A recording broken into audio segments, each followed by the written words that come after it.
Good afternoon, ladies and gentlemen. This is Michelle.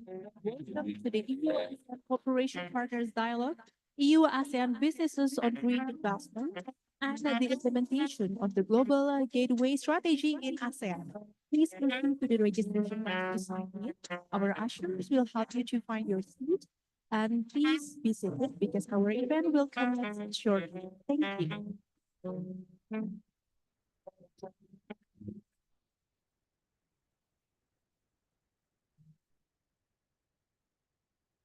Ladies and gentlemen, distinguished guests, Ambassador of the European Union to ASEAN, His Excellency Sujiro Si, Director of the ASEAN Connectivity Division, Mr. Lim Chechin, representatives of EU member states, EU ASEAN project representatives, and EU ASEAN businesses joining us online and in person here in Jakarta, Indonesia. Welcome to the EU ASEAN Cooperation Partners Dialogue, EU ASEAN Businesses on Green Investments, and the implementation of the Global Gateway Strategy in ASEAN. Can I get a round of applause of today's event? My name is Priscilla Junita Jusian, and I will be your MC for this event. Ladies and gentlemen, for our first agenda, it is my honor to invite His Excellency Sujiro Sip, Ambassador of the European Union to ASEAN, to deliver his opening remarks. Please join me in welcoming Ambassador Sip. The stage is yours. Thank you very much, Mr. Ceremony. This is a series of events we organized with the delegation of the European Union to ASEAN to encourage dialogue on the European Union ASEAN strategy. I remember I was standing here months ago with the academic community. So no offense to you, but the audience was a little bit younger, many more students than today. Today we're discussing serious issues. We're talking about business. Business and then global gateway and green investments. So we will hear from our very distinguished panelists what opportunity we have and everyone on this particular agenda. But let me start with business because that was the very purpose of the European Union and also for ASEAN in mind the overall objective to achieve peace and prosperity. And that's double objective. Of course, it was in the European Union after the Second World War, after years of destruction and economic crisis. So the founding fathers of the European Union decided that, yes, they would achieve peace and prosperity for the continent and for the people of Europe through two particular tools. And in the toolbox, we had for peace, democracy, the rule of law, human rights, good governance, the rules-based international order. And for prosperity, the founding fathers decided that the best way to go for prosperity, growth, income, job, was to affirm the market. Now, of course, you know, the European Union is the single largest integrated market in the world, with the free movement of goods, services, capitals, and workers. And that was also the ambition of ASEAN, to achieve peace and prosperity for its people. So it comes as no surprise that the European Union and ASEAN are two major business partners. Actually, the European Union is for ASEAN the largest trading partner, direct investor. To continue to grow our economic and business agenda, we have one instrument, which is the free trade agreement. Those agreed when they met in Brussels on December 2022 at the 45th anniversary commemorative summit of the dialogue relationship between ASEAN and the European Union, that a free trade agreement, region to region, would remain the long-term objective for the European Union and ASEAN. But they were also realistic, so they directed us to work in the meantime on bilateral free trade agreement. Mr. Larsen wants to participate in the conversation, it seems. So we have these bilateral free trade agreements between the European Union and ASEAN member states, and we use them as building blocks towards a regional free trade agreement between the European Union and ASEAN. These bilateral free trade agreements, we have two, which have produced already very good outcomes with Singapore and with Vietnam. We're negotiating a few more with Indonesia, Thailand, and the Philippines. We're assessing whether the conditions to resume the negotiation are met in Malaysia. And actually, we don't need one with Myanmar, Laos, and Cambodia, because those are least developed countries, so they already have free access to the European Union market. Our leaders also considered that we should try to focus on areas of common interest, and these areas of common interest for the short to medium term are three areas. That's going to be the digital transition, the resilience of value chains, and the green transition, which is a topic which is, of course, particularly interesting for today, because that session will be focused on green investments. In the title of this Partners Dialogue, you also have a Global Gateway. I'm sure all of you are familiar with Global Gateway. It was a major initiative from the European Union to offer to the rest of the world to invest in infrastructure all around the world, in particular in five key areas: transportation, energy, digital, health, and education and research. When it comes to the ASEAN-European Union strategic partnership, the commitment from Team Europe, the European Union, its 27 member states and financial institutions, is to commit for the years 2023-2027, which correspond to the plan of action between ASEAN and the European Union to implement the strategic partnership, 10 billion euros. So that's a very large commitment. Last time we checked, and it was for the ASEAN European Union ministerial meeting, which took place in Brussels on the 2nd of February. The ongoing projects already reached the amount of 4.2 billion euros. So you see the commitment was made in 2022, a little bit over a year down the road. We are already at 4.2 billion euros of commitments from the European Union. So I think even though a Global Gateway was met with some skepticism at its origin, now we can proudly say that the European Union and 27 member states and financial institutions are, as a Team Europe, a partner who delivers for ASEAN. In the course of the panel, you will hear more about global gateways, but we particularly implement the Global Gateway Initiative in the ASEAN region through flagship projects. We have flagship projects almost everywhere. We don't have them in Myanmar nowadays because it's difficult to work with Myanmar under the current circumstances. We don't have them with Singapore or with Brunei because those are high-income countries, and we didn't believe it was a wise use of European Union taxpayers' money to pay for infrastructure in Singapore or Brunei. But otherwise, we have global gateway projects, and we have 14 of them across the ASEAN region. So, for example, in Cambodia, we support hydro projects, we support a health project, and we support a project to build capacity in digital and green jobs. In Indonesia, we support the Just Energy Transition Partnership. We support a project called the Nusantara Smart City. So it's about digital connectivity in Nusantara. We support the upgrade of the Surabaya train. In Laos, we support the Road National number 2, so it's about transportation.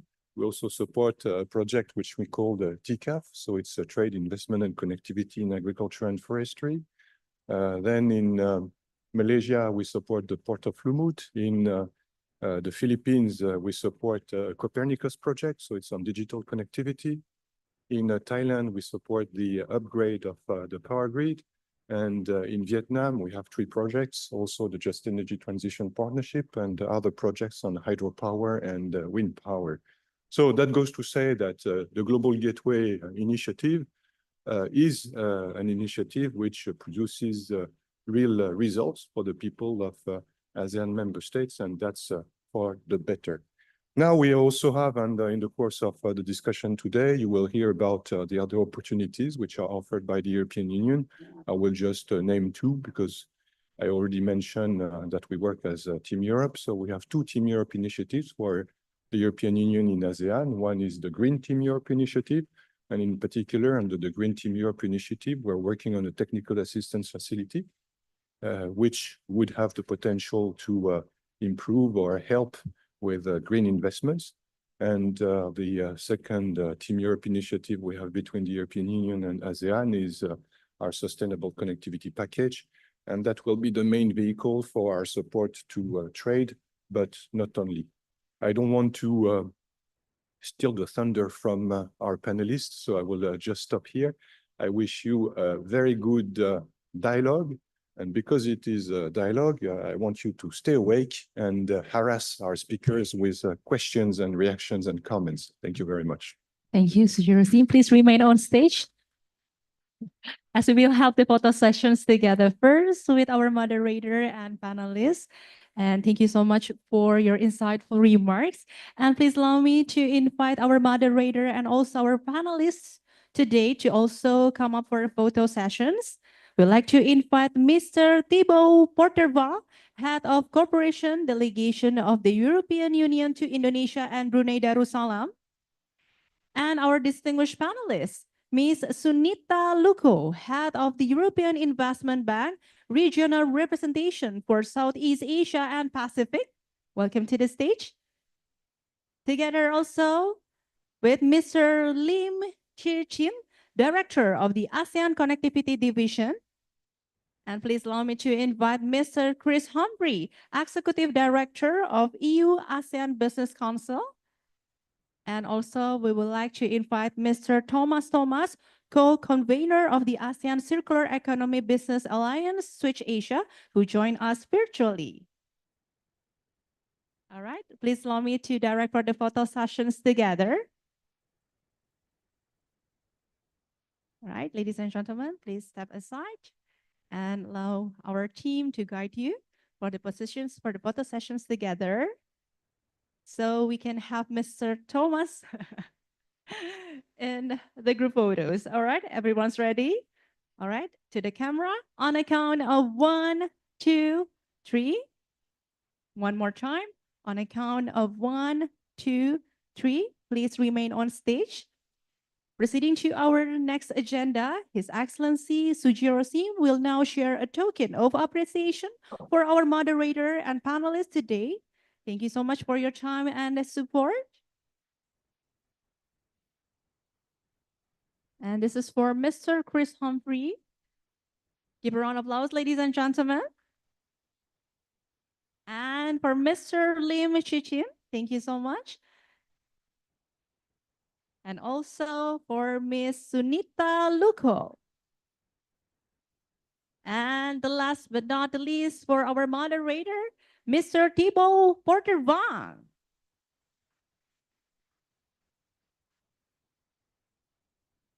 And ladies and gentlemen, may I kindly invite all panelists, moderator, and His Excellency Sujiro Sim to step down from the stage and join the audience for a group photo. Let's capture this moment together. And to all participants, please rise from your seat, but remain on your current positions as we get ready for a group photo. Right, ladies and gentlemen, please rise and direct your attentions to the camera. Everyone's ready? All right. All right. On a count of 1, 2, 3, big smile to the camera. All right, one more time. Show your energy with a smile on a count of 1, 2, 3. Give a round of applause, ladies and gentlemen. Thank you so much. Please be seated. And thank you to our photographer. And please be seated. Ladies and gentlemen, we are now ready for our panel discussion with our distinguished guest and moderator. And today's dialogue will talk about EU-ASEAN businesses on green investments and the implementation of global gateway strategy in ASEAN. You can download the materials of today's discussion by scanning the QR codes that are available on your table. I think everyone's ready. So, ladies and gentlemen, without further ado, I would like to invite our moderator. Please welcome to the stage once again, Mr. Thibaut Porter-Van, Head of Corporation Delegation of the European Union to Indonesia and Brunei Darussalam. Welcome to the stage, sir. And our distinguished panelists, Ms. Sunita Luko, Head of the European Investment Bank Regional Representation for Southeast Asia and Pacific. Looking gorgeous with that dress. And also we would like to invite Mr. Lim Chichin, Director of the ASEAN Connectivity Division. And also we would like to invite Mr. Chris Humphrey, Executive Director of EU-ASEAN Business Council. And of course, we would like to invite Mr. Thomas, co-convener of the ASEAN Circular Economy Business Alliance Switch Asia, who joined us virtually. So, everyone's ready? Without further ado, Mr. Thibaut Porter-Van, the stage is yours. Thank you very much. Good afternoon. Warm welcome from me as well. You heard Ambassador Sim explaining a bit the objective of this event, this series of events. We had one on higher education a couple of months ago. And I think the benefit of this format, what we call the Partners Dialogue, is that this is a type of meeting which is a public event, but with participation mostly from partners who are closely involved in EU international cooperation with the ASEAN, partners from EU member states, for example, from the cooperation projects we finance, from business organizations, as is the case today, of course, from the ASEAN institutions. The Secretariat is here as well today. And all that, this type of formula gives us usually the opportunity to have open discussions, informed discussions that really feed directly in our cooperation activities. So I'm looking forward to the discussion today. And that's all the all the more because we have an interesting topics, the Global Gateway, which again, the ambassador referred to. And if you look a bit at EU, if you follow EU affairs, maybe you know that we have a new, not completely new, but the European Commission president has a new mandate. Global Gateway is at the top of her priorities. The ambition, as it is referred now, is from Global Gateway startup to scale up. So this is really a high priority, the heart of our cooperation, and we want to continue the discussion today. Working with the private sector is not new for the EU, supporting, for example, improved capacities by SMEs, promoting private sector participation in our projects. This is not new, but with the Global Gateway, there is really the ambition to scale this up, to have a stronger focus on cooperation with finance institutions, with the private sector. So we are looking forward to the discussion today, and that explains the topic. I think we have a great panel to discuss these topics because we have experts from finance institutions, from the ASEAN, and from the private sector to discuss with us today. They were already introduced, so I won't reintroduce everyone. I just want to explain briefly the agenda. So we will hear from our panelists. We'll take all of around 5 minutes for the initial interventions. We have time for question and answers, comments. We will also hear participants online have the opportunity to raise their questions as well. And we also want to take the opportunity of this event to briefly introduce new projects or planned projects under our connectivity portfolio, which are very much aligned with the Global Gateway, which give illustrations of what cooperation on the Global Gateway is for us. So we also give the floor to the partners involved in these projects in the room or online to introduce themselves briefly and talk quickly about their project. So now let's move with the panel discussion. First, I would like to invite my colleague Sunita Luko, head of the regional representation of the EIB for the Southeast Asia and the Pacific. So the Team Europe participation is at the heart of the Global Gateway, the delivery mode for the EU, and of course with the EIB at the heart of it. So Sunita, I would like to ask you how EIB supports this strategy in the region. And as mentioned earlier, the participation of businesses in the implementation of the strategy is key for us. So can you also share examples of what you see the opportunities for the private sector participation in this strategy? Thank you. Thank you, Thibault, and thank you very much. It's a pleasure to be here. Well, as you know, Global Gateway is really on the top of the agenda of the political leaders, and it's a privilege for me to talk about that. Well, you know, EIB is a bank. So what do? Is we finance projects. So it's not really a rocket science. So what we do is look at investment. And Global Gateway is really fully in line with what we do. I mean, the EIB, the European Investment Bank, is the bank of the EU, as you know. We are a policy taker, so we really follow the rules and procedures, policies of the European external action. So we've been asked to really look into and to mobilize projects, investment for the Global Gateway. As you know, there is a 300 billion being earmarked around the globe for the period of 2021 to 2027, and 100 billion were asked by the Commission to EIB to mobilize. So as of last year, 2023, EIB has mobilized almost 30 billion euros. So this is already just about two and a half years. And we have until 2027 to mobilize 100 billion. So we are really on track to achieve the target set by the Commission on EIB. Our activities outside the EU is 77% of our activities are related to Global Gateway Initiative, and EIB is a natural bank to support the Global Gateway Initiative, because our objectives and vision is to foster sustainable development projects. So we have mobilized significant funds to achieve that goal.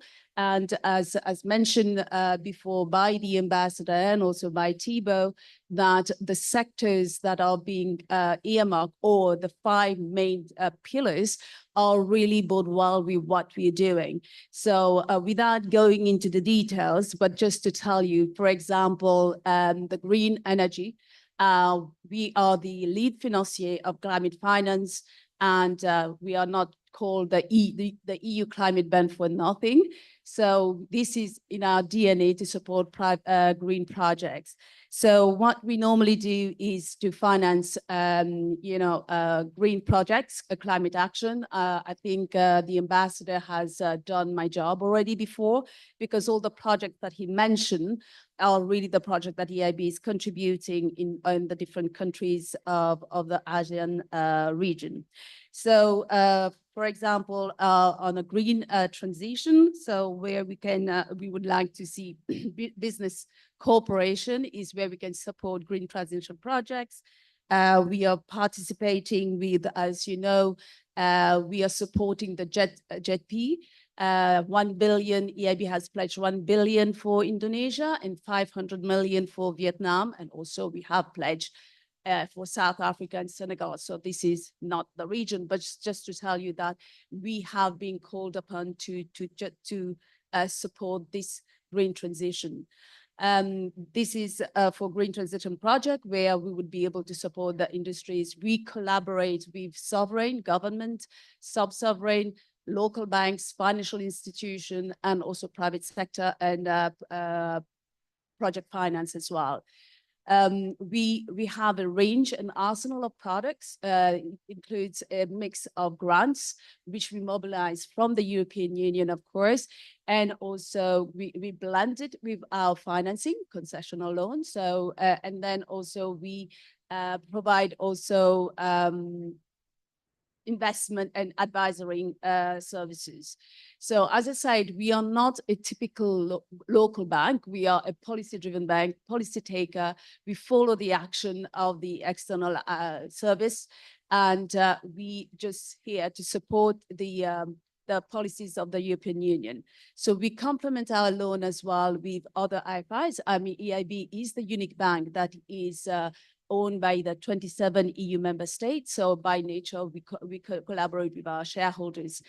It is a partnership, and collaboration is key for us, because what we try to do is we try to bring in, act as a catalyst as well to the private sector. By participating in the projects, we bring in also private sector projects on board. What we normally do is, as I said, by default, we collaborate with other stakeholders, because we cannot finance more than 50% of the total project cost. So we finance 50%. So the other 50% come from other sources.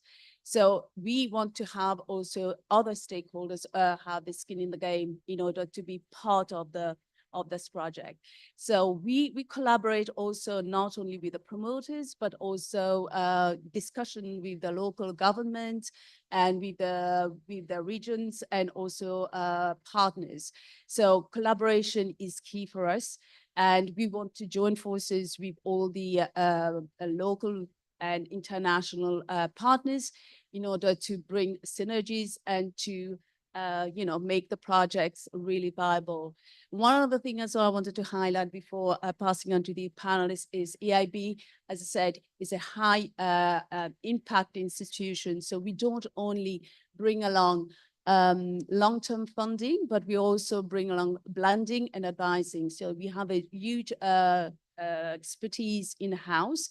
So what we do normally is we help the projects at the very beginning, to help the government as well to plan, to help them in the master plan, discuss, and to share the knowledge as well, bring in the EU technology also here, and to include the international standard in all the projects. So that's a bit how we intervene in the region. And well, I think that would be it. I mean, I can go into the project as well. Oh, one other thing I wanted to add is, yes, on the digitalization and enhanced connectivity, we support also the physical and the digital connectivity. And very often we come in at the very beginning, because a lot of projects that will not be viable or bankable to private sector, we step in order to have the higher cost at the beginning, to lessen the higher cost at the beginning for the promoter in order to crowd in as well private sector.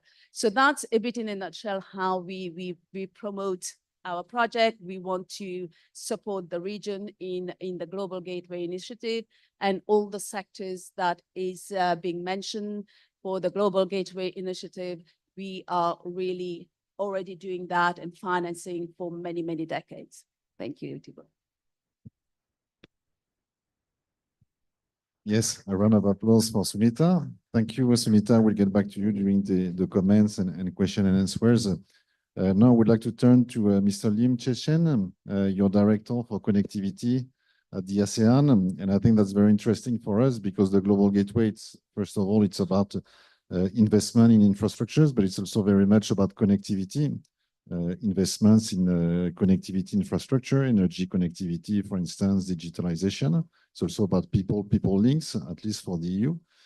So I would like to ask you, how do you see the alignment, the complementarities between the respective connectivity strategies of the EU and then the ASEAN? In particular, we know you are working on a new framework, a new connectivity strategy for the coming years. So that's the first question. I also would like to ask you how you think the Global Gateway strategy can benefit ASEAN, in particular investments in the region. Over to you. Thank you very much, Thibault, for the introduction. Also, thank you to the EU delegation for inviting me to this particular dialogue. I think connectivity is a priority for both ASEAN and the EU. Of course, the definition and the way how we look at connectivity differs somewhat, but there are many angles and areas where we can really collaborate.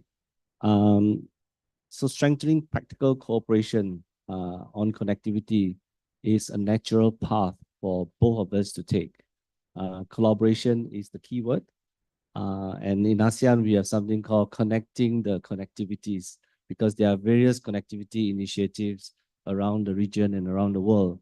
How do we really connect these different initiatives around? And also there are connectivity initiatives within ASEAN itself at the sub-regional level, at the bilateral, at the trilateral levels. So navigating these different connectivities will be a challenge that we need to look at. So in the ASEAN context, connectivity means 5 strategic areas: sustainable infrastructure, digital innovation, seamless logistics, regulatory excellence, and people mobility. So through these 5 strategic areas, what we intend to do is we look at how we can foster sustainability, how we can foster resilience, how we can foster innovation, competitiveness through partnership that can help us to drive progress for our communities. So in terms of the issue of sustainability, we look at sustainable infrastructure, we look at sustainable urbanization as a key area. We have initiative like development of an ASEAN infrastructure pipeline, which currently consists of projects in both the energy, transport, and a little bit about digital infrastructure. We are actually updating that pipeline to actually include other sectors, more in the digital infrastructure aspects. I think digital infrastructure can be defined quite broadly too. And also to look into the supply chain as infrastructure. So I think that is an initiative that we're working on. We hope that we will complete the updating process sometime next year. As Thibault mentioned, the ASEAN Connectivity Strategic Plan is expected to be adopted by ASEAN leaders together with the ASEAN Economic Community, ASEAN Political Security Community, and ASEAN Social Cultural Community Strategic Plan in 2025. The other aspects that we work on is something called an infrastructure productivity that looks into the life cycle of infrastructure projects, how we can design infrastructure project better, how we can look at structuring the financing better, how we can make better use of existing infrastructure. So there are a number of areas that we look at under the infrastructure productivity framework. So most of that is actually geared towards capacity building, how we can support the member states in building their capacity in these different areas of the development of infrastructure. The third aspects that I mentioned related to this is sustainable urbanization, as well as smart cities. I think sustainability, we can't talk about sustainability without involving the local governments. As you know, most of the emission come from local government context. So in ASEAN, we have the ASEAN Smart City Network.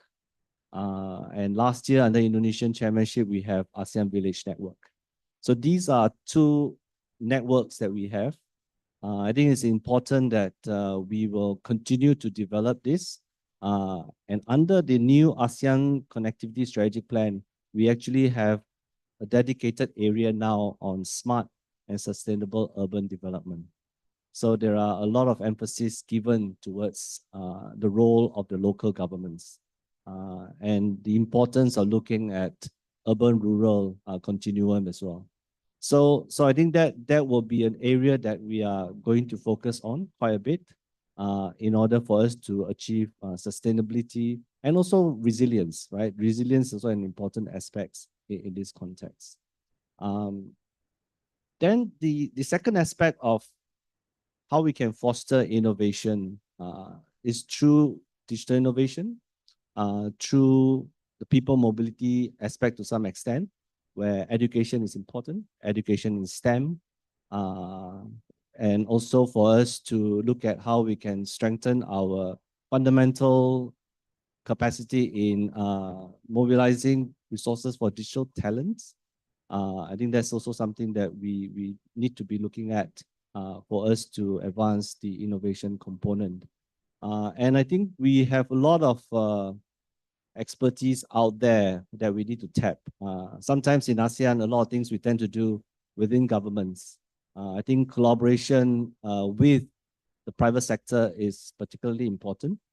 Collaboration with the multilateral international organizations is important. Collaboration with research institute, academic institutions will also be very important for us to actually foster innovation. The third angle relates to, we cannot talk about connectivity, we don't talk about competitiveness and resilience. Of course, they are not necessarily in jive in the sense that you want competitiveness, there's some degree of resilience that you will sacrifice and vice versa. So in ASEAN, we have a number of initiatives related to trade and transport facilitation, customs. I'm sure Chris will talk a lot about that. And we also recently adopted a framework on supply chain efficiency and resilience in ASEAN. So that focuses on the angle of customs modernization, the angle on how we can basically develop sectors related to logistics, and also put forward initiative related to economic corridors. And also there's one part on disaster response policies and diversification. So I think that particular document we should be publishing very soon in the coming 1 or 2 months. Then I think for us, ASEAN EU cooperation has come a long way. What we can really do is to look at some of these areas that ASEAN has put in place, and we certainly welcome the EU-ASEAN scope for investment facility and others sustainable connectivity packages. And we can see how those packages can actually be tailored towards some of the things that ASEAN would like to do.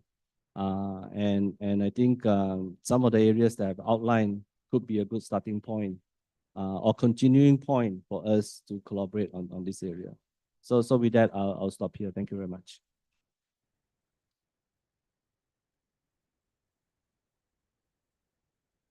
Thank you very much, Lim. I think I see a lot of links between what you said on the ASEAN approach to connectivity and the global gateway in terms of thematic, sectoral priorities, for instance, but also on the how to promote connectivity. For example, when you refer to the capacity building side, and on the EU side, we see the global gateway is the hard infrastructure investment, but it's also about mobilizing capacities, developing resources, what we refer to as the enabling environment. So I hope that allows us or help us move forward with our cooperation. Now I would like to turn to Chris Humphrey. Chris, you're the Executive Director of the EU-ASEAN Business Council. You are familiar with EU cooperation with the ASEAN. We've had a lot of projects in the past where UABC contributed in a very useful way, mobilizing the private sector participation, giving us some inputs on our cooperation. So what I would like to ask you today is first, how much you see how much businesses in the region are aware of the global gateway strategy and of the role they can play. And also would like to ask you example stories of how members of UABC have been participating in our cooperation in the recent past. Thank you. Thank you, Thibault. First of all, I'd like to say there is a lot of overlap between what Director Lim was saying, what ASEAN is looking for, looking to try and achieve, what it wants and needs, and what Global Gateway is set up to try and do as well. Whether we can connect those dots together properly is another issue, and I'll come on to that in a bit. To answer your first question, how much is European business aware of Global Gateway and what Global Gateway does? And I'm afraid I would say I think the understanding is pretty limited out there amongst European businesses, which is a shame because Global Gateway has the potential to be a game changer for Europe's involvement with Southeast Asia. But it's early days for Global Gateway. I think we need to start seeing a lot more actual projects and then European businesses being able to get heavily involved in those projects. European financial institutions, banks, and European insurers are involved in some projects already, like the JETP here in Indonesia and JETP in Vietnam. They're projects which are facing issues, but the issues are more driven by politicians than they are by practical project issues. European businesses have a lot to offer when it comes to working on sustainable infrastructure, on connectivity issues, on energy transition, on renewables, on seamless logistics as well. A lot to offer in terms of practical stuff, pouring concrete, building things, linking things together, but also a lot of experience and advice that we can give in terms of the policy side and how to develop the regulations. Director Lim mentioned for ASEAN going forward for the ASEAN Connectivity Strategic Plan, regulatory excellence will be part of that, and I think European businesses can play a leading role in helping ASEAN navigate that going forward as well. So there's plenty that we can do as businesses in the region. I think we just need a lot more oomph, if you like, on the policy side, on the political side, in driving these things forward. Because Global Gateway has immense scope to help ASEAN. 10 billion euros is not a small sum of money, although it's a lot less than ASEAN needs, but other dialogue partners will step up as well. So there is plenty that can be done, and European businesses want to be involved. How we can be involved physically will obviously come down to how the tender exercises go when projects start being done on the ground. And unfortunately, in Europe, we don't do tied aid, unlike other dialogue partners do. So it will be an open competition. We can bid on our excellence. Often we won't meet the price point, unfortunately.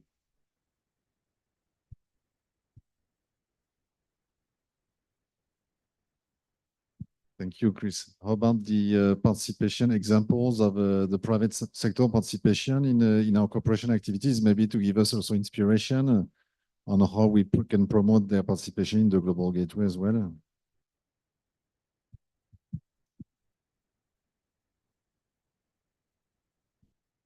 For us as a business council, we've been heavily involved in earlier projects like the Arise Plus project and Arise before that, in terms of providing practical advice about what's on the ground, what's happening, the impacts on our members,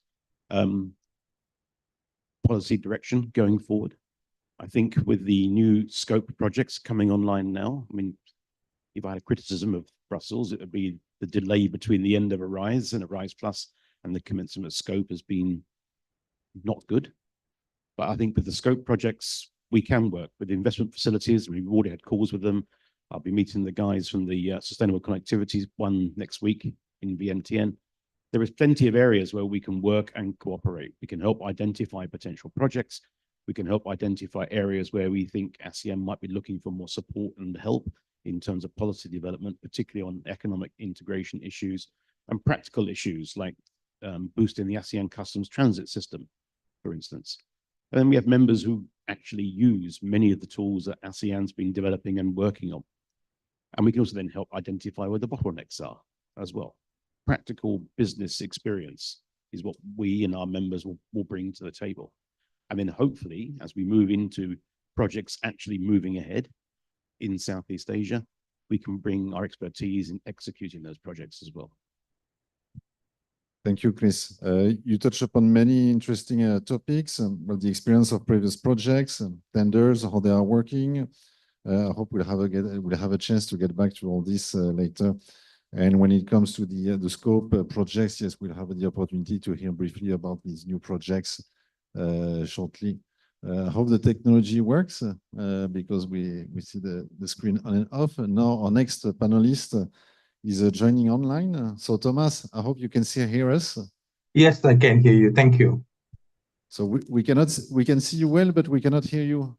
Okay, I on my speaker. No, that's Hope perfect. you can hear me now. Yes, that's perfect. We can hear you well. Thank you.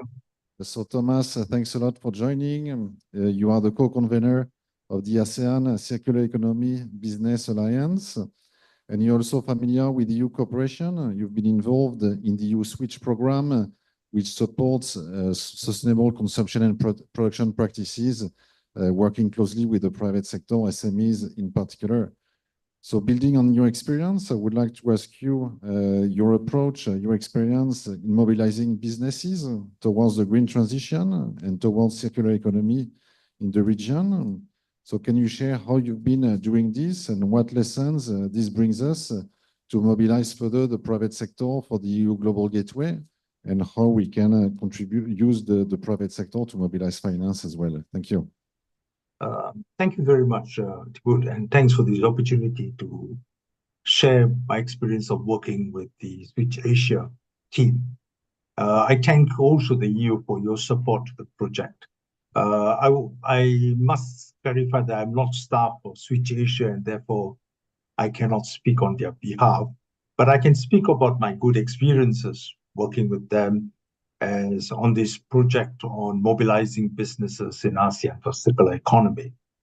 To give you the context to your question, allow me to briefly describe the project that we have in mind.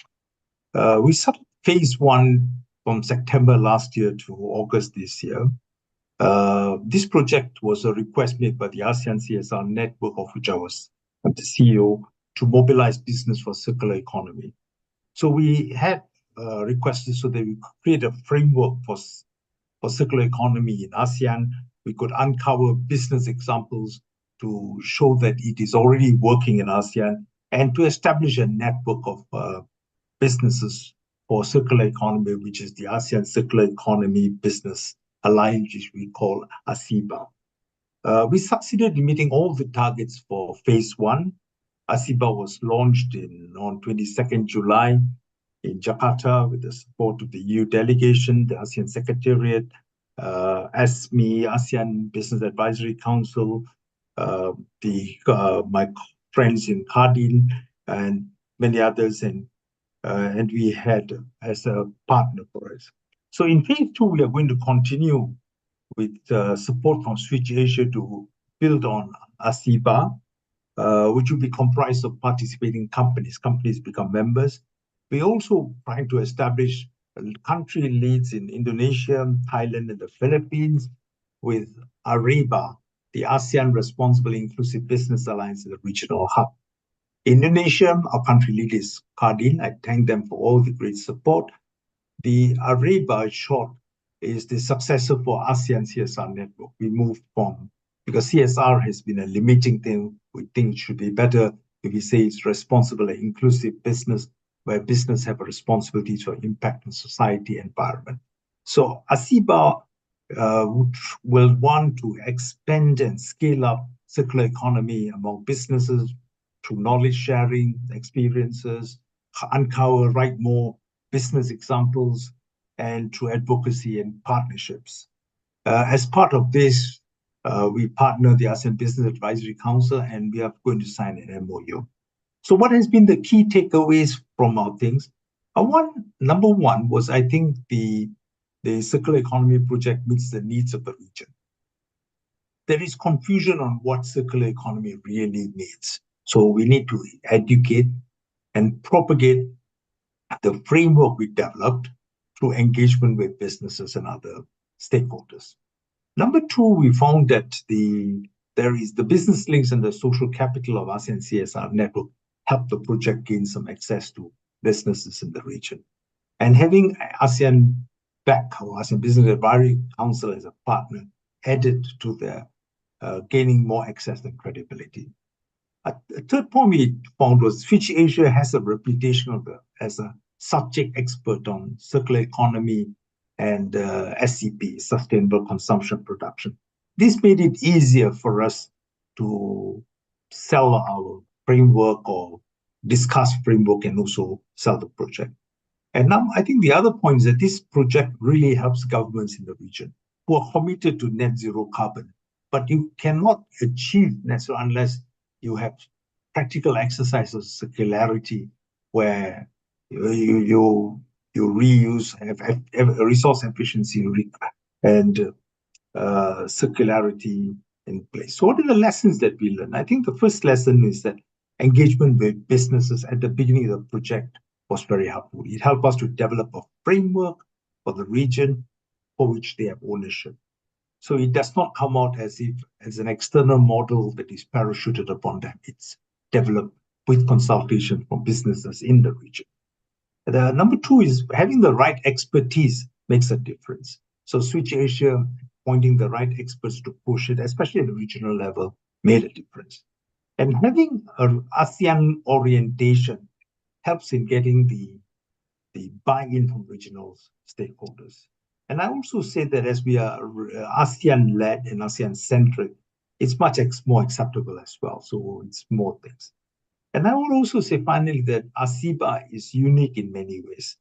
It is targeting things. At the same time, we see there are a lot of multiplicity of circular economy initiatives targeting at business. Many are complementary. I think we see EU-ASEAN BAC, ABC's coalition circularity coalition is something as an example of complementary. But however, some of the others create some confusion among intended audiences of what is really circular. So I think that's the thing. So what is a way forward?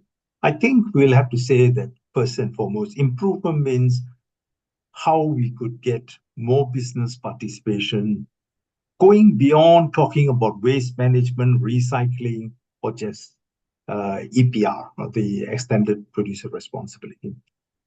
ASEBA's engagement will be through country leads in our countries and nationally engaged experts who will drive the things. But we also need some institutional support for the project. We have placed it under AREBA, which is the ASEAN Responsible Inclusive Business Alliance, as part of a responsible business agenda, which sends the message that circular economy is part of business responsibility towards society and towards the environment, they have a positive impact on both society and environment. We have to deal in context. I think the point is that Europe has many initiatives, the Green Deal, etc. You have the CSDDD, Corporate Sustainability Due Diligence Directive, but they all have to adopt responsible business practice holistically. Otherwise, it's quite difficult to meet those directives. And I think we should also look at the holistic approach. Finally, I hope that the companies that are starting on this will also can get financial support investments that we are talking about this to scale up, build up, and move forward. I think that's in brief will be my answer to your question. Thanks.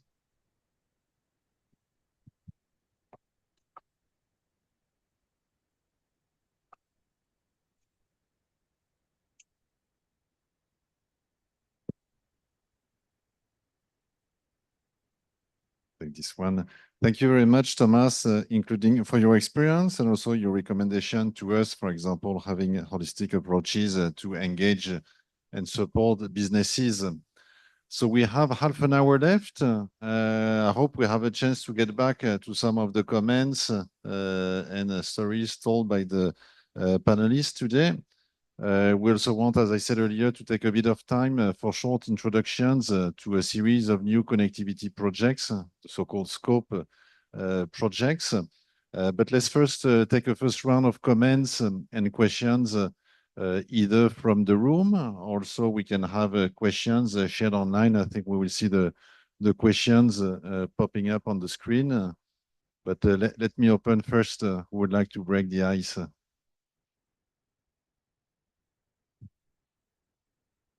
Yes, please. Yeah, someone will circulate a mic.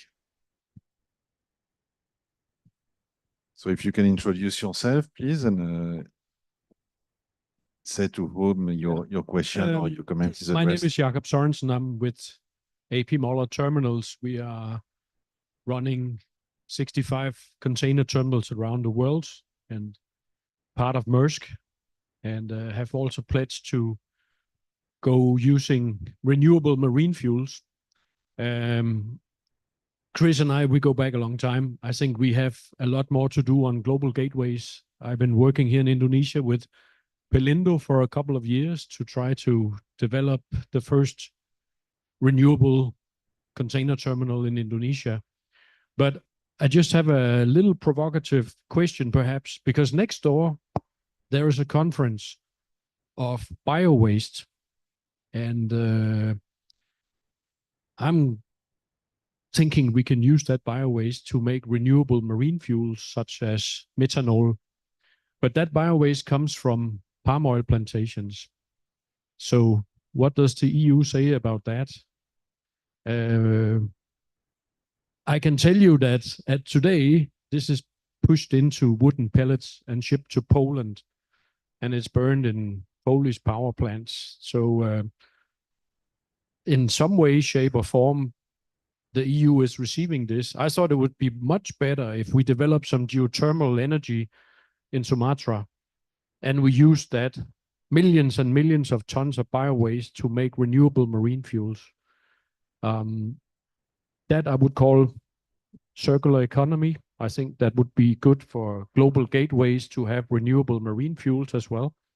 And I think we need a lot more discussion with the bottom up, with the people on the ground who's trying to make a change. It's great that you have a lot of programs. I need to talk more with Chris to hear more details, I think. Thank you. Thank you, Jakob. Let's take another couple of questions before we invite our panelists to react. If anyone wants to react to this question, difficult one. Yes, please, in the back of the room. Thank you, moderator, for taking my question. My name is Victor. I'm a lawyer. I would like to ask the panelists about the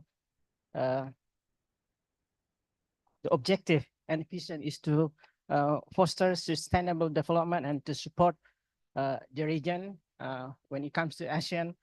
in the Global Gateway Initiative? And are there exist regulatory impediment in the coming years to come? Thank you.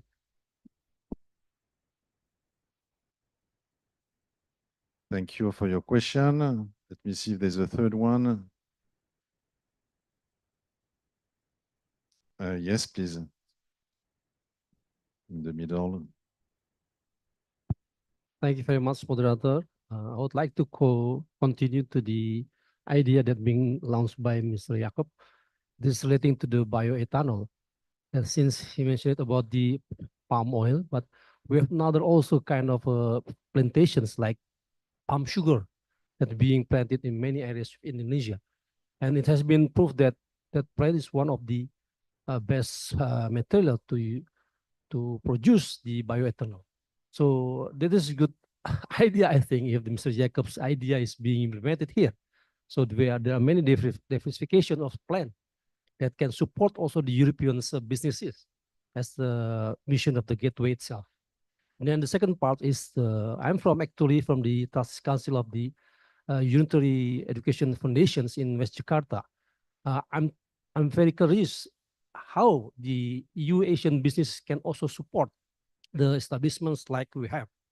Actually, this is my family business in education, but of course, I also feel necessary to educate the community with the green energy, digitalization, something like that. Thank you very much.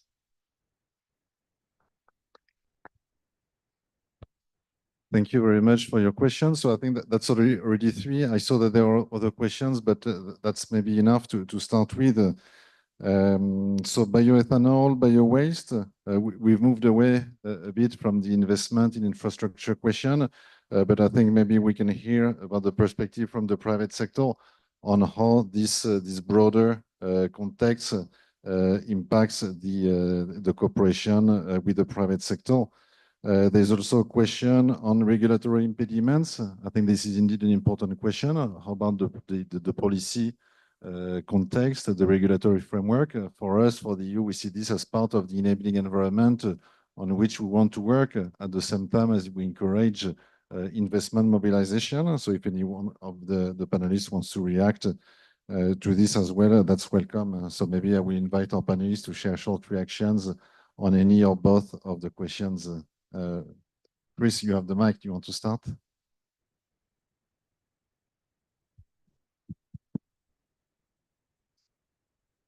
Yeah, thank you. I'll take Jakob's provocative question first, I think. Actually, we at the Business Council are doing work on green fuels for maritime and for aviation, and it's the point we'll be raising with the ASEAN transport ministers when we meet them in November. The feedstock is an issue in both cases, and we need to find more ways to deal with feedstock. European businesses will have a different view on feedstock than the European Commission does.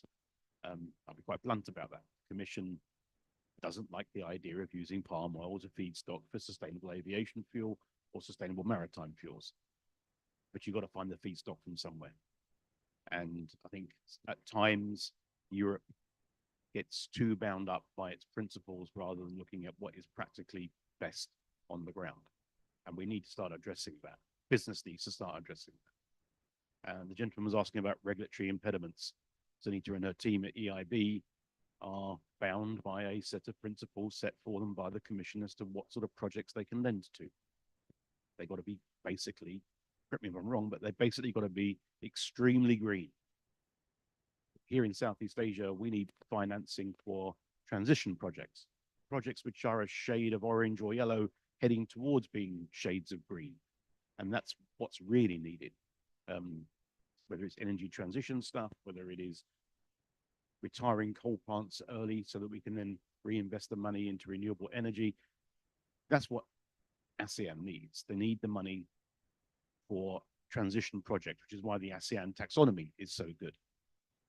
And that then creates a problem because we have money and we have expertise, but if our own internal structures and principles prevent us from getting involved, that means we're always going to be behind the curve compared to other dialogue partners who are prepared to do stuff as well.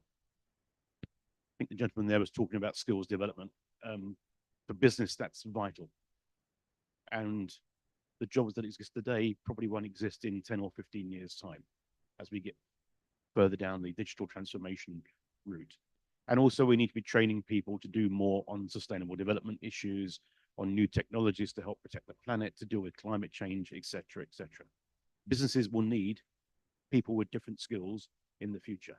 And we have to work with people in higher education and in education departments and at schools to make sure that people are being taught today for the jobs of the future going forward. I think that's one area, hopefully, where the Scope Higher Education project can play a major role, like the old SHARE project was playing a major role. But it requires a lot of collaboration between businesses, all businesses, and education authorities and colleges, etc., in the region. Thank you, Chris. Lim, so you want to add any comment? I think just to second what Chris is mentioning, I think there is a huge need for financial resources towards green investments and green transitions. So I think different shades of green, probably we can try to look at it from that angle, so that we can perhaps look at capacity aspects, because even in our current deliberations in developing the new plan, there are a lot of discussions about transitions, the capacity required in order for us to shift in that direction. And also we know that the markets is moving in that direction. So a lot of member states are asking us, okay, so how do we take into account of issues of environmental sustainability or even ESG matters, so that we are able to access this different financing. So I think there's a huge space there. Just see how the EU can come in and maybe collaborate with the private sector in order for us to have this as a win-win proposition.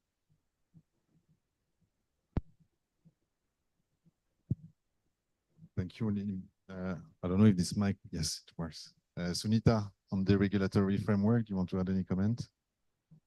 Well, as Chris was mentioning, EIB is a policy taker, so we just follow the rules and regulation being set by our political leaders. But this being said, we do fully understand the concern that, you can't shift from one to the other overnight. But the reason why we're talking about transition is it will take time. And we cannot allow as well to have the greenwashing, because there's a thin line between the transition and also what can be, allowed when we talk about green finance. EIB has been very, very strict, has taken a leapfrog in its ambition to finance a green project. So we have stopped fossil fuel since 2 years now. And we have also committed 1 trillion euros by 2030 in green financing. So this is the objectives of the EIB to help green financing, but we will not try to have this greenwashing that is very, very often you would see embedded in some of those projects. But talking about the regulatory, impediment, I'd like to I agree with the comments said before, but it is not only about the local communities. I mean, if you want to have green climate action projects, I think it's a collective effort. It's not only the government. I think it is also the businesses. The government has to look into the policy framework, but the education should be done as well at the corporate level. They have to have by default an inclusion and give them incentive to put the green, the ESG in their projects, what they're gonna do. I mean, all this comes from, from the very top to bottom, and also the education as well to the people, the civil society. This is as well their role, to do the education to the people, telling them that, look what happened recently about energy security. I mean, all these, we have example what is happening. So I think there is an education And I think there's a collective effort by each and everyone from, students, universities, CSR, government, business community, and everyone, and then the IFIs as well, and the DFIs, in order to bring this as well on the table. But as I said, I think it's everyone has to really move in the same direction and try to see how we can avoid greenwashing. Thank you. Thank you, Sunita. Thomas, I hope you're still with us. Through your Yes, I'm still with you. I don't. Questions? Can you hear me? Yes, please go ahead. I think number one, I think the regulatory framework has good intentions, and some good intentions may not have give you good outcomes. So I think that's a real challenge. For example, I think I come up case studies of companies in one of the ASEAN countries in a free trade zone operating. So they have waste there, and these waste could always be recycled as a feedstock for another source, but they can't send it out of their free trade zone, so it gets incinerated. And that's real waste. I mean, there's sort of examples. And I think the point about greenwashing and green hushing is real. I think some of the case studies we came across, we had to reject it because people were very creative in writing those stuff. And I think we have to accept that we have to be quite clear of what does ESG stands for and responsible business. And being responsible has to have some values, the values of honesty, integrity, and ethical behavior. These are essential. So I think you cannot expect business leaders or politicians to act in the interest of a bigger society if they don't have those core values. And I think these are things that Europe has stated in some of their directives in CSR and their directives for disclosures, etc. But it has to be developed in practice. And I think that's where the gap is. Thank you, Thomas. So I think I saw one question in the room, one online. I propose we do these two questions before we go to the introductions on the scope projects. So first, I think you wanted to from the room, you wanted to take the mic.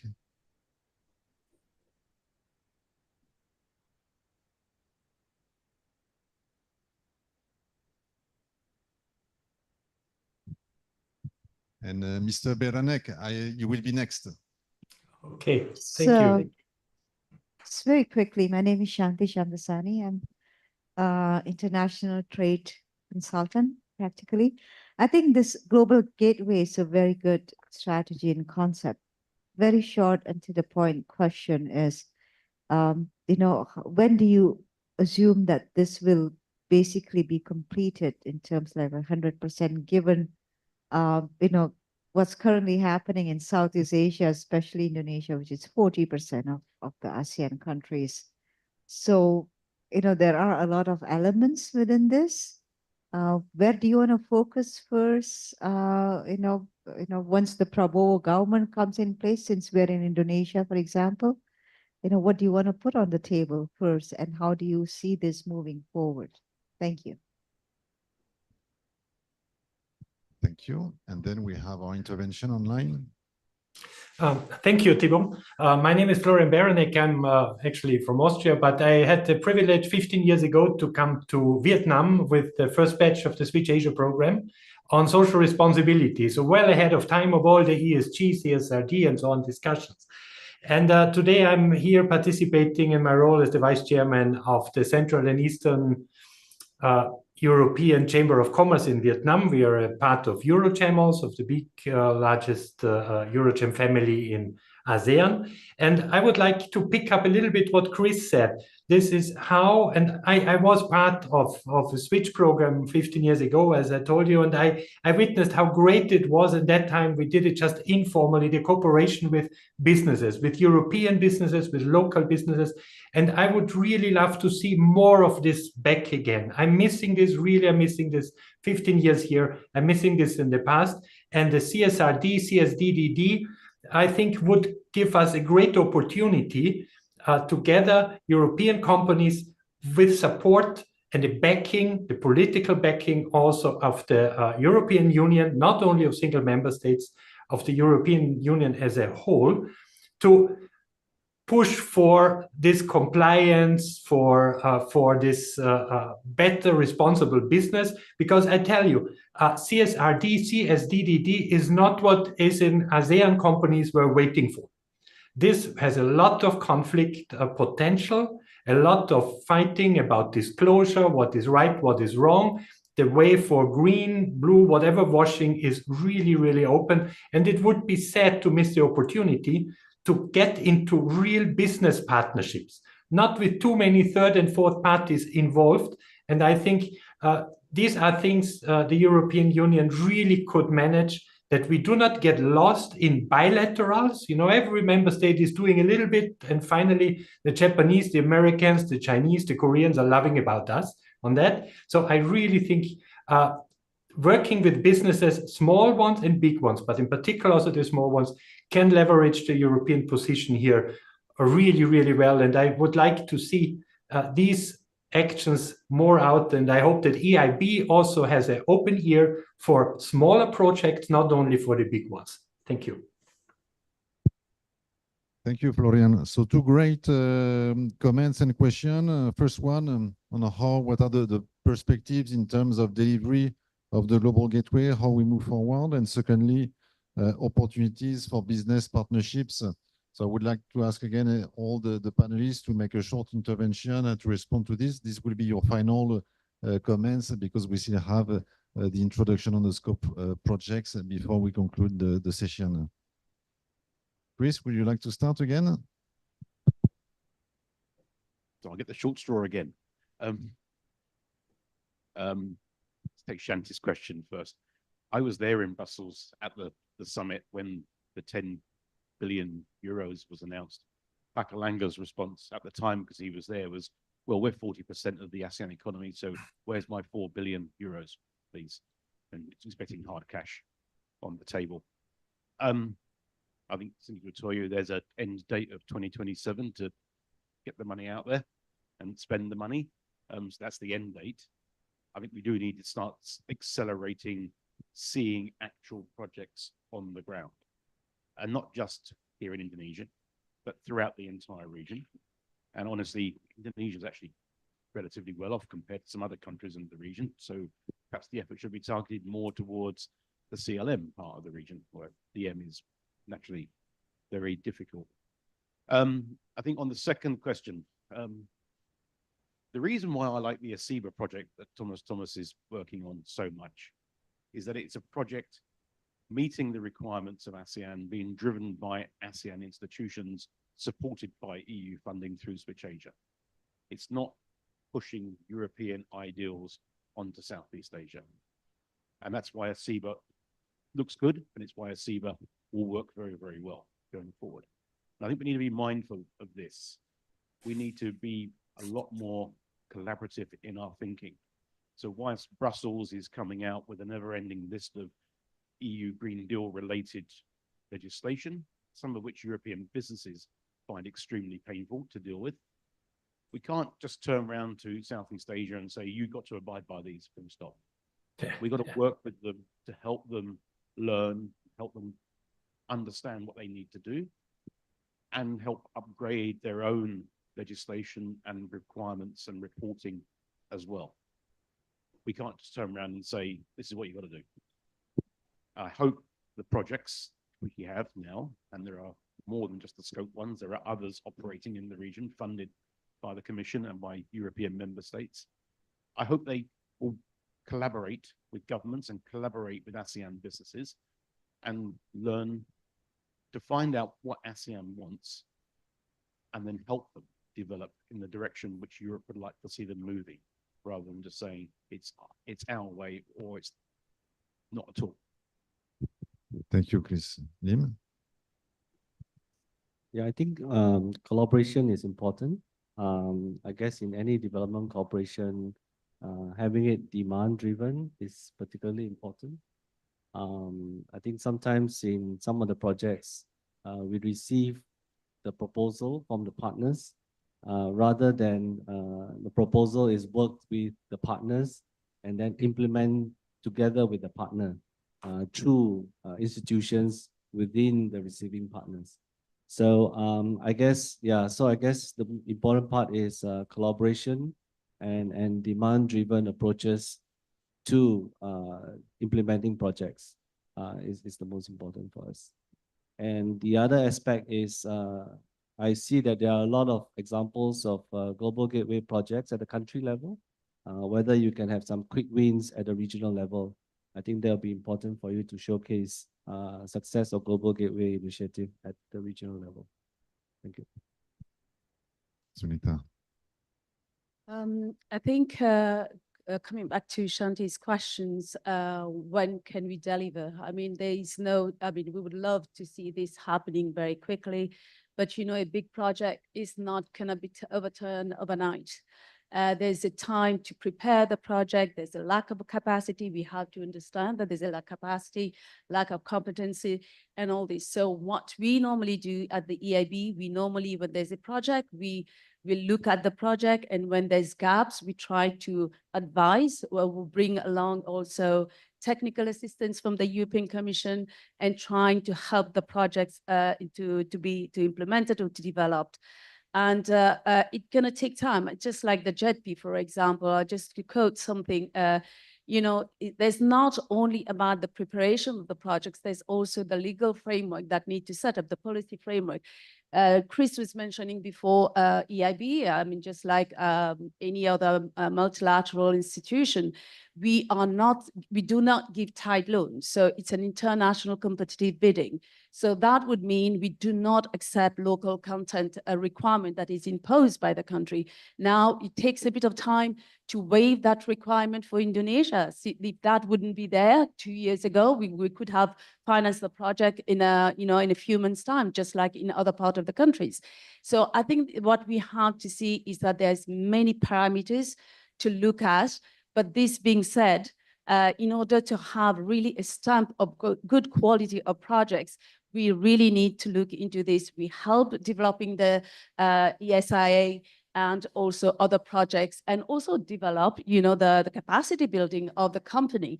So it's a long way in order to go, in order to have a very resilient and sustainable projects. So that is how we cannot put a time frame, but we would have loved to get this 10 billion anyway, anytime soon. Just to add, I would like you also to understand that please do not have this mental fix of 10 billion. EIB has been doing projects for many, many years, more than 65 years. And this is what we've been doing for, you know, decades and decades, fostering sustainable development. So I'm not saying we have a deep pocket and money, you know, the sky's the limit, but this is what we do. This is what we do. We do this to support the economic development, social development of each and every country of the partner countries. And so that's that I would like to say how we wanted to help the economy, and we hope we can join forces as well going forward. Thank you. Thank you, Sunita. Thomas, final word?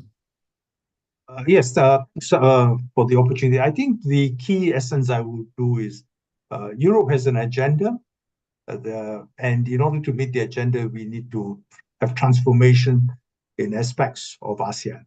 And I think ASEAN businesses and all will only transform if it meets their needs as well. So I think there is a need to have a dialogue like this to understand each other. I've been in this field of social responsibility when I chaired a tripartite committee in Singapore in 2004-05, and didn't for the ASEAN Farm 2010. I think one of the biggest problems I face is that some of the countries, they have their templates, they have their agenda, and some of those templates agenda does not fit into the needs and the aspirations of the countries you're helping. So I agree with Mr. Lim completely, and Chris, and I think we need to have more dialogue and better understanding and framework so that the good parts of the European agenda is accepted and you lift lives and people up in ASEAN. Thank you. Thank you, Thomas. So in the interest of time, let's move to the next part of the agenda. We want to give the opportunity to a series of new projects to give quick introductions of what they are doing to illustrate how we cooperate on the Global Gateway. So a series of projects supporting the Global Gateway with the ASEAN, dealing with investments and economic cooperation in particular. So the idea is not to give a long presentation on the projects, it's rather for the project representatives to introduce themselves, to let you know that this project exists and to encourage follow-up coordination. So let's start with Sylvie, if Sylvie is available. Sylvie is the chief of the Asia Bureau at the ITC, International Trade Center. I hope Sylvie is online with us. I am. I hope you can hear me. Yes, very well. Please go ahead, Sylvie. Good afternoon. Thank you very much, Thibault. Good afternoon to all panelists and participants, and thanks for the opportunity to contribute to today's Partners Dialogue. So the International Trade Center, ITC, is the joint agency of the United Nations and the World Trade Organization, WTO, and it's the partner agency for the scope trade component. Scope trade is anchored within the EU Global Gateway strategy, and it also aims to support ASEAN priorities and agenda. As such, the 5-year project aims at addressing 3 important pillars, driving economic connectivity in the ASEAN region and between ASEAN and the EU. First, trade policy environment. Second, digital connectivity for businesses. And third, sustainable and resilient value chains. So on the first component, on trade policy environment, the project Scope Trade aims to improve policies and the regulatory environment in support of fair, sustainable market, trade, and investment in the ASEAN. Activities will focus on strengthening and harmonizing policies, regulatory frameworks, in trade, in goods and services, investment facilitation, competition, trade facilitation, and also emerging trends in trade and investment agreement. We have heard a lot about green now as an example, but also digital. Coming to the digital connectivity, Scope Trade aims to bring a maximum number of ASEAN companies, especially, and we've heard about it, micro, small, and medium-sized companies in the digital economy to contribute to narrowing the digital divide within the region, but also to increase the connectivity between ASEAN and the EU region. The project will work through and with business support organizations in the region and in member states to reach out to the companies and to build their capacities to engage in the digital economy. And the project has already started to provide support for the implementation, ongoing negotiation of the DEFA within the region. On sustainable value chains, Scope Trade aims to promote environmental, economic, and social sustainability in the ASEAN region. It will support sustainable value chain development by building the capacities of the actors along the value chains in the region, including micro, small, and medium-sized enterprises, and to adapt their exports and their offer to market requirements. The project will combine there a set of training activities, technical advisory support, and will also foster transparency and harmonization of sustainability standards, and also market linkages between ASEAN and the EU. Scope Trade is implemented with the ASEAN Secretariat, as well as ASEAN sectoral bodies, working group, and member states. It engaged with a wide range of stakeholders in the region, including government agencies, institutions, sector associations, and as you heard, businesses. The project will support several ASEAN priorities. It is framed, of course, within the framework of the ASEAN Economy Blueprint 2025, but it will also, and it has started to support several plans and strategies of ASEAN, including, as mentioned, the DEFA, but also ATISA, ATIGA, ATFF on investment, for instance. And we've heard also from Director Lim, the framework on supply chain sustainability. The private sector is a key partner of Scope Trade. It includes businesses and enterprises, business advisory groups, industry associations, both in ASEAN and EU. And the private sector will benefit, especially in the ASEAN region and beyond, from the project in terms of improved business environment, digital tools and skills, increase knowledge for sustainable production and trade. And the objective is to increase at the end the competitiveness of businesses in the ASEAN region and their linkages with EU businesses. So synergies will be built with other scope components, including, for instance, the investment facility, the intellectual property right component, which you will hear about in a few minutes. I will also be pleased to meet with Chris Humphrey, hopefully next week in Vietnam at the occasion of the ASEAN Business and Investment Summit.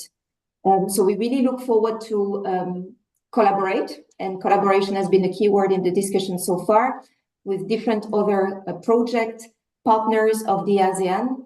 We are now setting up a team that will be based within the ASEAN Secretariat, and ITC is extremely pleased to partner with ASEAN on this initiative and thank the EU also for the partnership to grow and to leverage on the work that we have done jointly already in ASEAN member states, including as part of ARISE.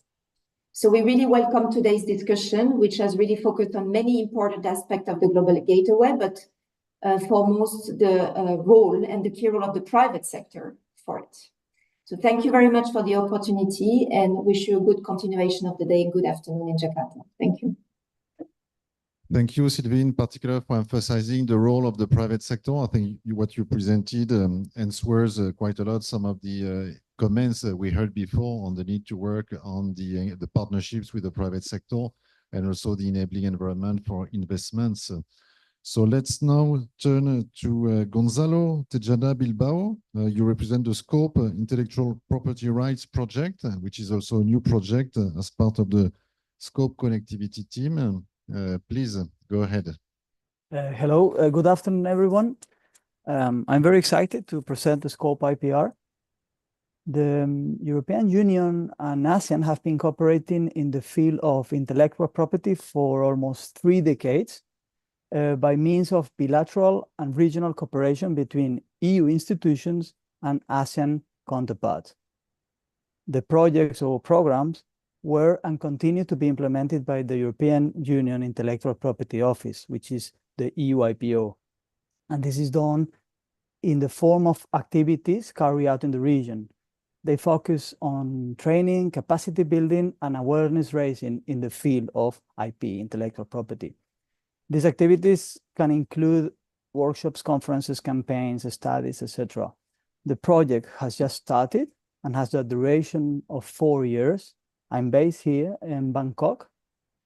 And moving to the main objectives of the project, which are first, to ensure the protection and enforcement of IP rights, intellectual property rights in Southeast Asia, increase harmonization and coordination of policy frameworks, regulations, and practices on intellectual property, and is also meant to provide assistance in helping the ASEAN members to reach the objectives set up in their action plan for intellectual property. But most important of all, when we talk about sustainable development, it turns out that intellectual property is a key player, facilitating a greener and more innovative world. Sustainability has become increasingly important in strategic and business decisions, owning that it has an impact on corporate image and competitiveness in a market where stakeholders demand socially and responsible behavior. I will give you a few examples of specific IP rights that drive to sustainability or innovation. Patents, utility models,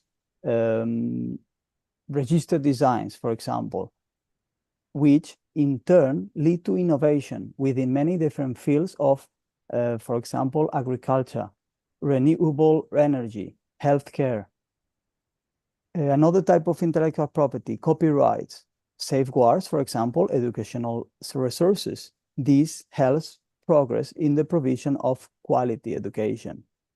Counterfeit medicines not only infringe IP rights, including trademarks and patents, but also have an impact on public health, as well as the pharmaceutical industry, which is one of the most innovative and research-intensive sectors. And finally, the use of trademarks, for example, or geographic indications, which are important for the European Union as well, can help rural communities to increase revenue and improve livelihoods, and then contributing to agriculture development. And finally, I really believe that the scope IPR, IP, intellectual property right, EU funded, will give added value to the global gateway because of the support of innovation, facilitating technology transfer and ensuring sustainable development. Thank you for your attention. Thank you very much, Gonzalo, in particular for making the link to the Global Gateway. I would like to go straight to the next. So we still have two projects we want to introduce with two representatives who are in the room today.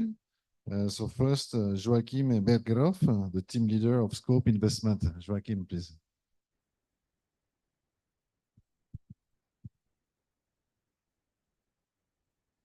You can stand where you want.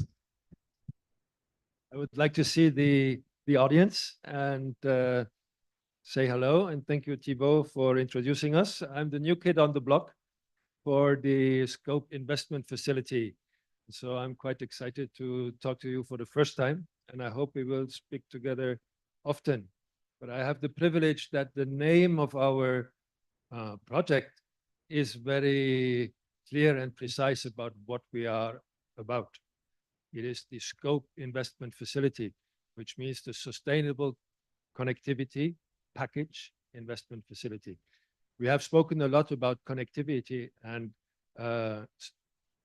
green investments. Green investments are only one element of sustainability. We remember sustainability, ecology. It is the harmony between the environment, the economy, and society.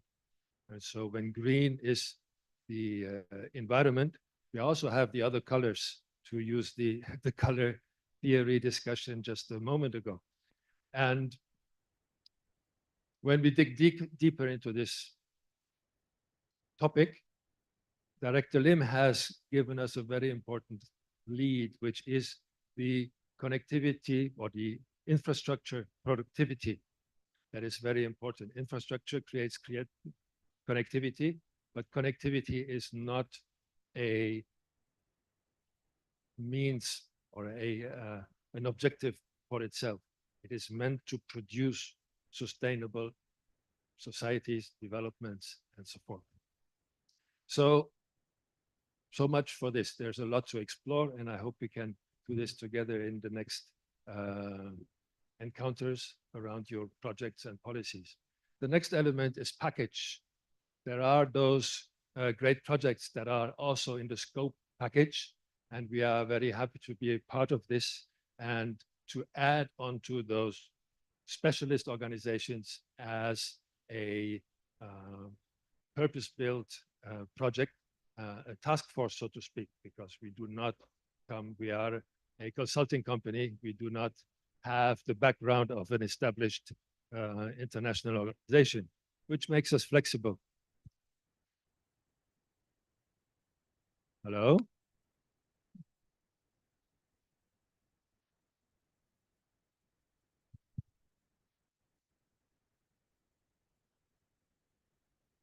Maybe if you speak loud, the people can still hear you. And I can speak louder, but I don't want to do that to you. Maybe.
And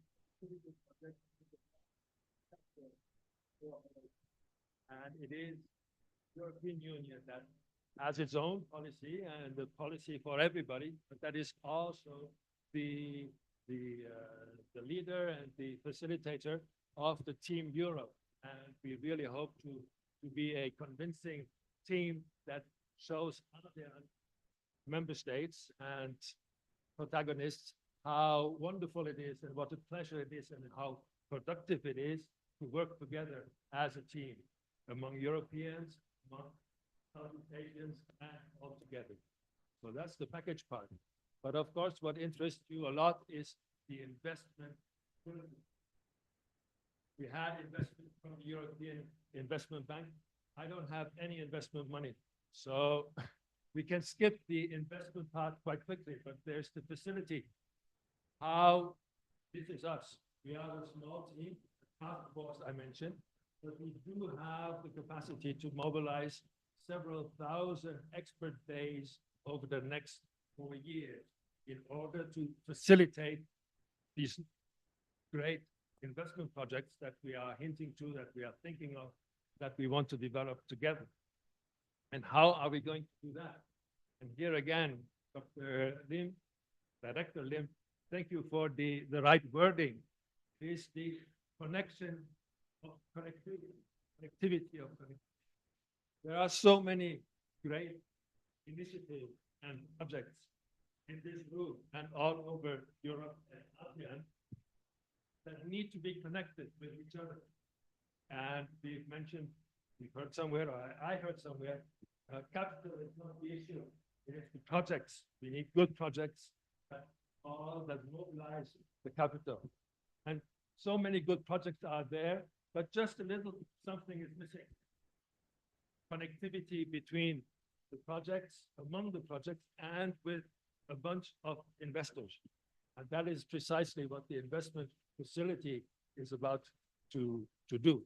How precisely, I don't know yet, because all I know is that we do have the means to mobilize those thousands of expert days and also to organize events of all sorts.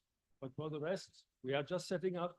And so it is important that we continue the dialogue. We will be listening, of course, to our next stakeholders who are here on the podium, but also all others.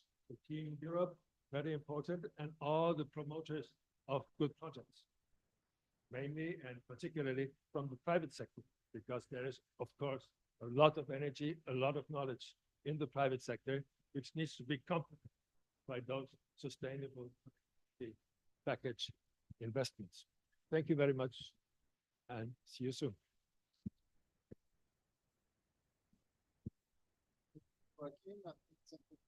It's online, but work. Last but not least, Joanne Chouperny, you are resident in School Education Project. Maybe that looks a bit less directly related to global gateway investment, but we heard some comments earlier about capacity, skill development, it's a part of the environment. So we also wanted to give you a chance to do a short introduction of the project.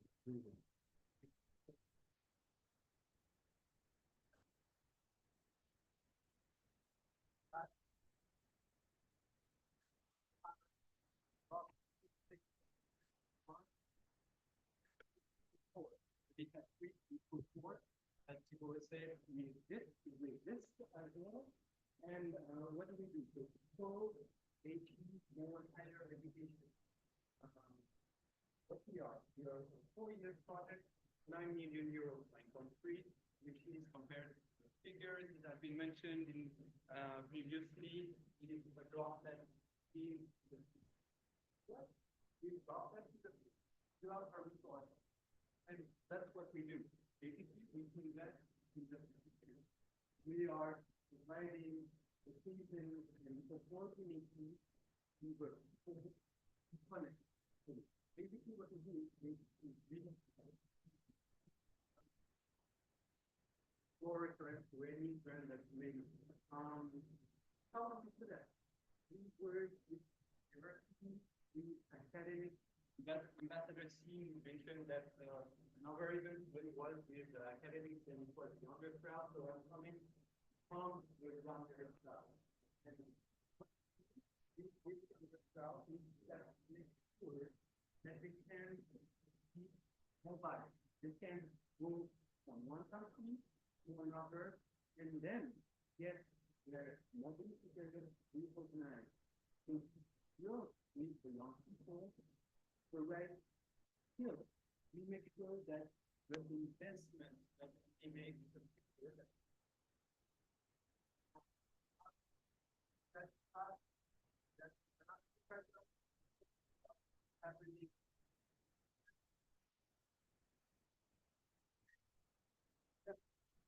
Very likely.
Ladies and gentlemen, give round of applause to our moderator and speakers. Thank you so much. Please return to your seat.